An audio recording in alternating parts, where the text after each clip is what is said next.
Oi gente, tudo bem? Eu sou a Molly, atriz e estudante de publicidade e propaganda, e hoje eu vim trazer algumas das minhas recomendações artísticas favoritas pra vocês. Basicamente tem álbuns, livros, séries e músicas e filmes, eu acho que eu já falei, mas posso trazer outros campos se vocês gostarem e se interessarem. Então, bora pro vídeo.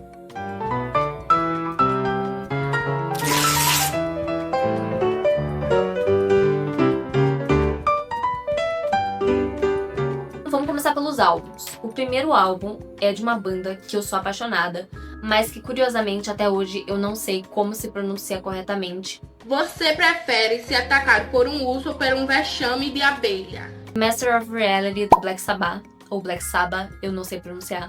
Mas é uma banda fantástica com algumas das músicas. Esse álbum tem algumas das músicas mais emblemáticas do heavy metal. É fantástico, é lindo assim, é de alimentar os ouvidos, sabe? É sensacional. O próximo eu vou dar um pequeno contexto geral sobre ele pra vocês, que é Tropicalia ou Panis et Circenses, que é meu álbum favorito da música brasileira.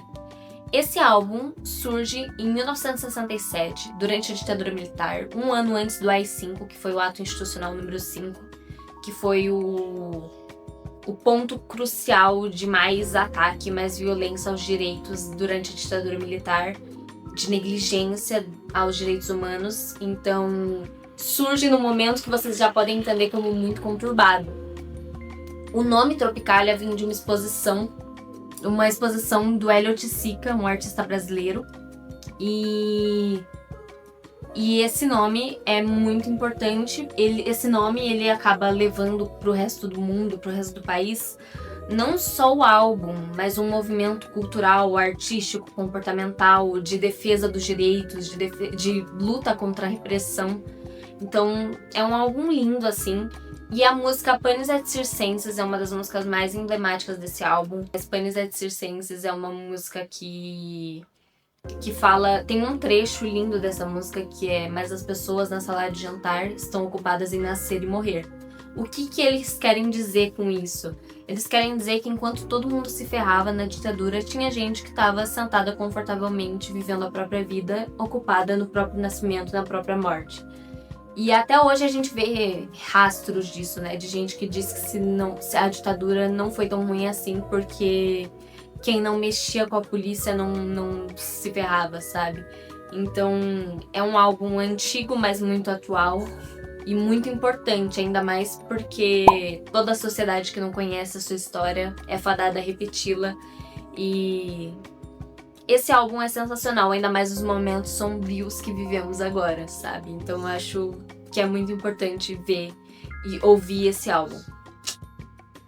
Próximo é Secos e Molhados, dos Secos e Molhados, que é a banda que nos apresenta, o grupo que nos apresenta o Ney Matogrosso. E, gente, ele cria melodias para poemas já existentes brasileiros. E é lindo, é sensível, é tocante. A voz do Ney, que é isso, meu Deus, a voz do Ney. O Ney Matogrosso é uma figura que, se você não conhece, você tem que conhecer. O próximo é o álbum Cartola 2, segundo álbum do Cartola.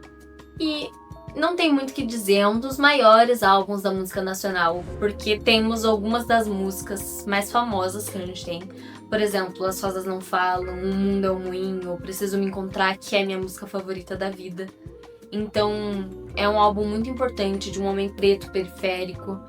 É um álbum que trata dessa perspectiva e é lindo, é sensacional. Escutem. Agora a gente vai para livros. Tenho 2 livros aqui, porque senão o vídeo ia ficar muito longo. E temos mais algumas outras coisas, mas de livros temos 2. E eu coloquei não os meus únicos favoritos, mas os que eu mais gosto e que eu mais gosto de recomendar. O primeiro é um livro brasileiro também. Vocês podem perceber que eu gosto bastante de cultura brasileira no geral. Que é A Natureza da Mordida, da Carla Madeira. Esse livro, ele fala sobre uma garota que conhece uma senhora num sebo. E aí a gente vai descobrindo a história dessas 2 mulheres. E é aquele tipo de livro que... Como que eu explico? Sabe quando você tem um plot twist Só que você passa várias páginas do plot twist e você não percebe que leu. E aí, de repente, você começa a assimilar as coisas e fala, meu Deus, eu não acredito. Quando eu terminei de ler esse livro, eu fiquei sentada em posição fetal, assim, por muito tempo, pensando, caraca, que coisa linda, que livro fantástico. É muito bom, só leiam, é lindo. Eu nunca li outros livros da Carla Madeira, tenho que ler, mas esse é de longe o meu favorito, dos livros que eu já li. Agora, o próximo é um livro bem antigo, que é A Guerra das Salamandras, que é um livro que traz críticas ao nazismo, só que de um jeito muito curioso, que é retratando um grupo de salamandras inteligentes que são encontradas e começam a ser tratadas como escravas de formas bem prejudiciais. E é um livro... Faz muito tempo que eu li esse livro, mas eu lembro que é uma leitura bem tranquila, assim. Tem páginas que você não vai entender nada, mas é porque é o objetivo do autor que você não entenda mesmo. Uma página que é sobre um relato, uma manchete, e aí ela tá numa língua desconhecida e a nota de rodapé é língua desconhecida que não podemos traduzir. Então você nunca vai saber o que tá escrito ali e a língua realmente não existe. Então é muito curioso esse livro, eu gosto muito dele e traz boas reflexões. Agora vamos para séries. Trouxe 2 séries aqui, que não são as minhas favoritas da vida, mas são séries que eu acho muito importantes, que são Sob Pressão, a primeira delas. Talvez eu seja um pouco suspeita a falar, porque tem a Marjorie este ano, e eu sou uma grandíssima fã da Marjorie este ano, que é curitibana, e é uma puta de uma atriz. E ela é fantástica, mas todos os atores dessa série brilham muito, e fala sobre a rotina do SUS, e é muito bom, só recomendo que vocês vejam, apesar de ter muitos gatilhos, então vejam a lista de gatilhos antes, vejam se é possível fazer vocês mal, assim, mas é uma recomendação muito forte minha. A próxima é A Vida Pela Frente. Mano, que série linda, é uma série brasileira também, que fala sobre um grupo de amigos, de 3 amigos. São mais pessoas, mas os protagonistas são 3 amigos que podem ser mais do que amigos. E fala sobre muitas coisas muito importantes na adolescência. Fala sobre envolvimentos românticos, sobre descobertas, sobre o mundo, sobre o que fazer daqui em diante quando a gente sair da escola. Então, é uma série que se passa com pessoas que estão no terceirão. Então, pra mim, ver essa série enquanto eu estava no terceirão ano passado me pegou muito. E é série de visualização única, gente, porque você vê, você fica encantado, depois traumatizado e você não quer mais ver. Mas vale a pena cada segundo. Eu tenho inveja de quem não assistiu ainda, porque assistir pela primeira vez é uma experiência muito fantástica. Agora vamos para filmes. O primeiro filme é um filme que me pegou muito pessoalmente e que me trouxe muita... Eu fiquei triste quando eu vi, mas é um filme muito bonito, muito sensível, que é After Sun. É sobre uma menina que faz uma viagem com o pai, e até aí parece muito simples, principalmente porque o filme não tem vilões, o filme não tem heróis, mas é muito real, é muito humano o filme. Então veja e chore um pouquinho, porque é inevitável, se você entende o que tá acontecendo. O próximo é O Pagador de Promessas, um filme brasileiro de 1962. Eu conheci ele por causa do teatro, estava fazendo uma cena e eles colocaram um texto desse filme pra gente apresentar. E aí eu me encantei pela forma que era escrito e resolvi que eu ia assistir. E eu fiquei apaixonada, é um puta de um filme, muito técnico, muito bom e é muito lindo. É muito sensível, assim. O próximo é Little Fish, que é um filme mais recente. Eu acho que ele é da mesma época de After Sun. Little Fish é sobre um grupo de pessoas, um casal que vive durante uma epidemia de perda de memória. E eles estão lutando para manter as próprias vidas em meio a tudo desmoronando e todas as memórias se acabando, sabe?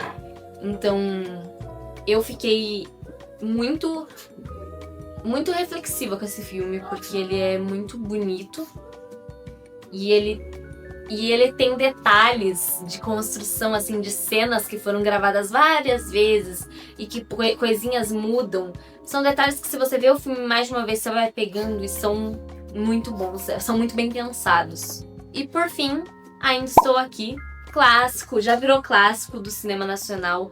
Ele foi pro Oscar, né? Ganhou o Oscar de melhor filme internacional.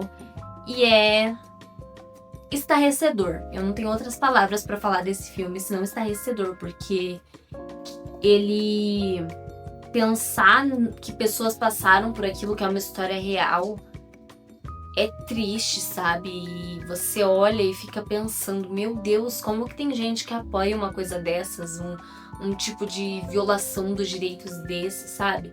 E eu vi muita gente falando que o filme era batido, que o tema do filme era batido, mas eu acho que não, que enquanto tiver gente dizendo que ditadura não mata e que ditadura é boa, a gente tem que fazer filmes sobre ditadura e temos que falar sobre ditadura e temos que dizer que tem problemas. A esse ponto eu duvido que você não tenha assistido, mas eu tô recomendando porque eu gosto muito. E é isso.